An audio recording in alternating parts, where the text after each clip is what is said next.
Добрый дзень, паважаныя слухачы. Сёння ў нашым праекце гаворыць кніга. Кніга Уладзіміра Ягодзіка «Вочы зямлі. Вандроўкі па роднай Беларусі». Паслухайце урывак.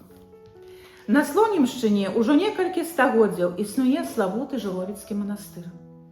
Народнае паданне сведчыць, калісьці на тых абшарах, дзе сёння стаіць мястэчка Жыровічы, рос векавечны лес. На ўскрайку лесу быў пагорак, з якога цякла крынічка.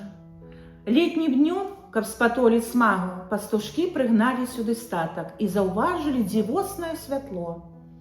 На грушай дзічцы, якая расла паблізу ад крыніцы, сонечным зайчыкам свяціўся каменны абразок з выявай Божай Маці. Хлапчукі прынеслі абразок уласніку маёнтка Александру Солтану. Той схаваў знаходку ў куфэрак. Назаўтра да Солтана завіталі госці. Гаспадар хацеў паказаць абразок гасцям, але ў куфэрку было пуста. А вечарам таго ж дня пастушкі зноў прынеслі абразок у маёнтак. Яны знайшлі яго на вершаліне той самай грушы, што і учора.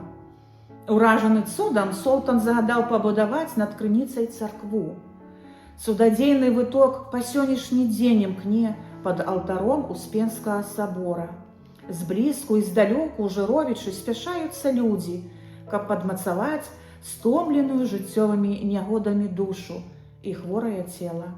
На ўскрайку мястэчка з-пад высокай гары бруіцца яшчэ адна крыніца, да якой спяшаюцца людзі. Выданне стане верным сябрам таму, хто хоча пашырыць і збагаціць свае веды па геаграфіі, біялогіі і гісторыі роднага краю.